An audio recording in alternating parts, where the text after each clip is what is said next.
ہے کہ بطالہ ای تعطل فہو بطال،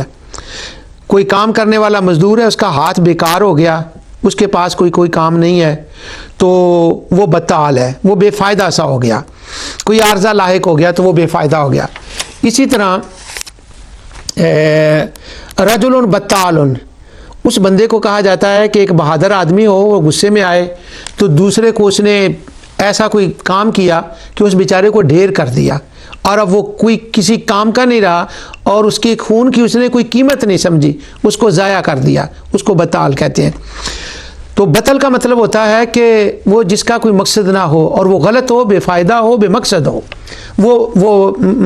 باطل کے اندر آتا ہے۔ اب اس کے مقابلے میں جب حق آئے گا تو جب قرآن میں وہ آیات ہم تلاوت کریں گے پھر ان کی سمجھ آئے گی۔ اب میں اس کے اندر ایک آیت پڑھتا ہوں، تاج العروج میں ہے، آیت میں بعد میں پڑھتا ہوں کہ الباطل ضد الحق کہ وہو ما لا ثبات لہ عند الفاسقین ہو، کسی نے کسی پر کوئی کیس کر دیا، جب تحقیق ہوئی تو وہ ثابت نہ ہوا تو وہ ختم ہو گیا، اس کو کہتے ہیں باطل، کہ وہ کھڑا ہی نہیں رہ سکا، وہ اپنے مقام پہ کھڑا ہی نہیں رہ سکا۔ آیت میں پڑھتا ہوں جس کے اندر باطل کا لفظ آیا ہے، واللہ جعل لکم من انفسکم ازواجا وجعل لکم من ازواجکم بنینا وحفظۃ ورزقکم من الطیبات افبالباطل یؤمنون وبنعمت اللہ یکفرون۔ تم نے اللہ تعالیٰ کی نعمت جو ہے اس کی قدر نہیں کی،